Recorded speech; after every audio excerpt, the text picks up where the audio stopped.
మీరు ఇంగ్లీష్ నేర్చుకోవడానికి మంచి పదజాలం కలిగి ఉండాలి.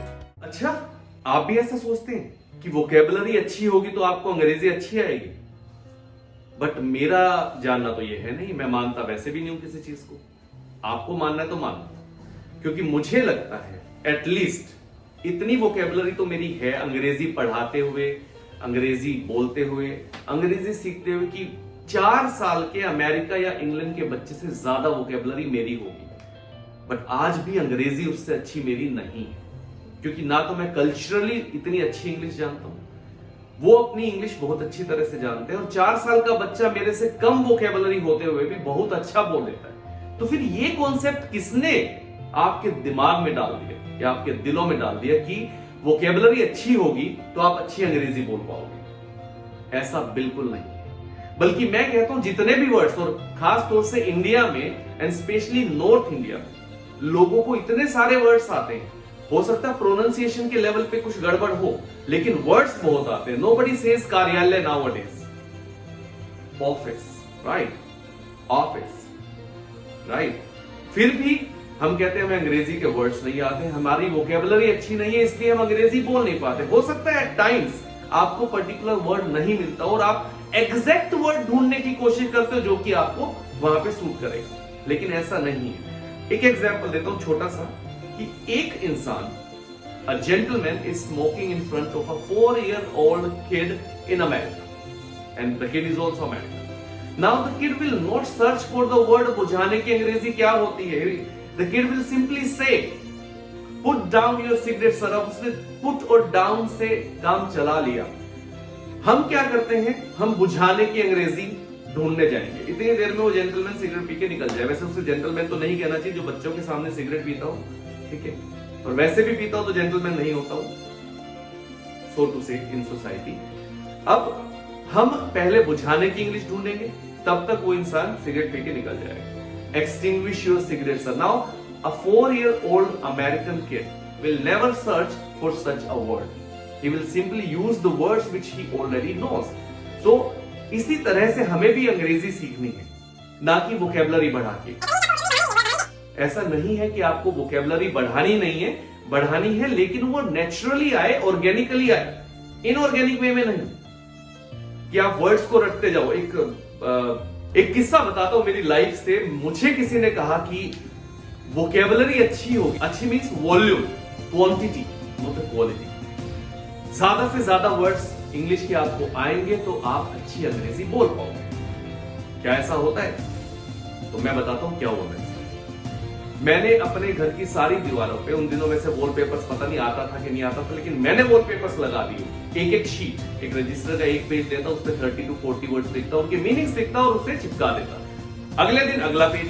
ऐसे ऐसे करते सोते उठते बैठते जागते सब वर्ड्स में रटने लग गया. और तो और टॉयलेट के डोर पे भी मैंने पेपर लगा लगा के उसको वॉलपेपर बना. वर्ड्स याद हो गए. धीरे धीरे कुछ वर्ड्स फेड भी होते गए, लेकिन फिर भी मतलब हजारों में वोकेबलरी हो गई. लेकिन जब बारी आई अंग्रेजी बोलने की, एक वर्ड नहीं सोच पाया मुझे. सो धीरे धीरे वोकेबलरी अपने आप बढ़ने लग जाती है, लेकिन आप जितनी है उससे शुरुआत तो करो. हम अक्सर क्या करते हैं, हम बैठे रहते हैं और हम सोचते हैं अंग्रेजी आ जाए.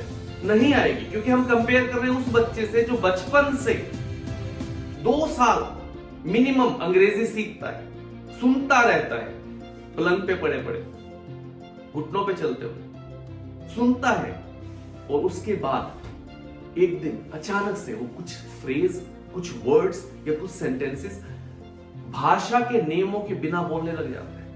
फिर वो पता नहीं कितनी बार दिन में उन सेंटेंसेस को ऑर्गेनिकली बोलता है, नेचुरली बोलता है, ना कि वो रट रट के बोलता है. और धीरे धीरे धीरे धीरे 10-12 साल की उम्र में उसे अच्छी अंग्रेजी आ जाती है. हम उस 10-12 साल के बच्चे से अपने आप को कंपेयर करते हैं कि हमें भी इतनी अच्छी अंग्रेजी आनी चाहिए. कितने दिन की प्रैक्टिस में? 15 से 20 दिन की प्रैक्टिस में नहीं. पहली बात तो हम अननेचुरली, इनऑर्गेनिकली प्रैक्टिस कर रहे हैं. दूसरी बात, हम कंपेयर कर रहे हैं उससे जिसने थाउजेंड्स ऑफ टाइम्स वो सेंटेंसेस बोले, और हमने 10 बार में सोचते कि हमें ये सेंटेंस बोलना क्यों नहीं है. हमें ठीक से हाउ आर यू बोलना भी नहीं आता है शुरू में. क्यों? क्योंकि हम उसको नेचुरली प्रैक्टिस नहीं करते.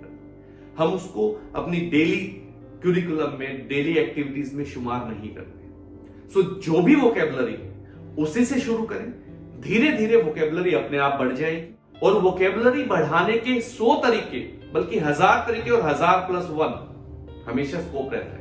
आपके चारों तरफ इंग्लिश बिखरी पड़ी है। अगर जो आप मार्केट में भी आज जाते हैं और 100 दुकानें इधर हैं और 100 दुकानें उधर हैं, तो लगभग 100 में से 99 दुकानों पे अंग्रेजी में कुछ ना कुछ लिखा होता है। अब मान लो आप अपने फ्रेंड का वेट कर रहे हो, किसी दुकान के सामने खड़े हो, तो सामने वाली रो में भी दुकान है, आप एटलीस्ट देख ही लो, उससे स्पेलिंग ही याद हो जाएगी। करने नहीं है, ढंग से देख लो, बी अ गुड ऑब्जर्वेंट, और आपकी वोकेबलरी ऐसे ऐसे धीरे धीरे बढ़ जाएगी। एक किस्सा और सुनाऊंगा, उसके बाद मैं ज्यादा टाइम ना लेते हुए ये वीडियो खत्म करूंगा।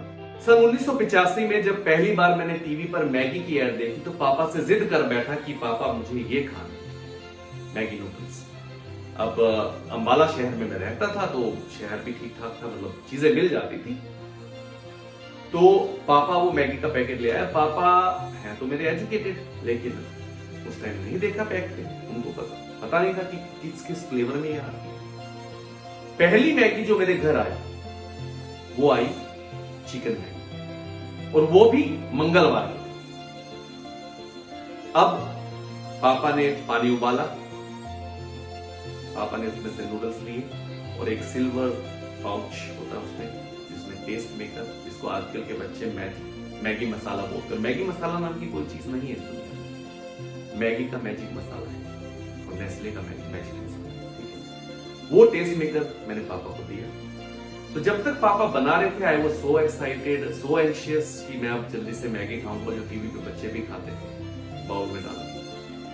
पापा बनाकर लाई रहे थे, उससे पहले पापा ने पूछा नेक्स्ट स्टेप देख। मैंने कहा अब इसमें टेस्ट मेकर डाला है। And to my utter surprise I notice one thing on that packet, ये तो चिकन ग्रेन्यूल्स लिखा हुआ है इसमें। But I was hungry and I could have gotten angry अगर जो मुझे मैगी नहीं मिलती। तो मैंने उस बात को दबा दिया। I was a pure vegetarian till the time I at that Maggi. अब पापा मैगी बना लाए और मेरे सामने गर्मा गर्म मैगी सर्व की। I ate the first spoonful of Maggi. Folks नहीं थे हमारे घर में, मतलब इतने मेरे घर में मैं पैदा नहीं हुआ था, तो मैंने एक चम्मच खाई। उसके बाद बताया पापा ये तो चिकन मैगी है ना, क्योंकि मैं एक चम्मच खा चुका और उस टाइम पे भी 2-3 रुपए की मैगी फेंकने का मन किसी का नहीं। तो पापा ने कहा बेटा तू तो खा ले और पाप मैं भुगतूंगा।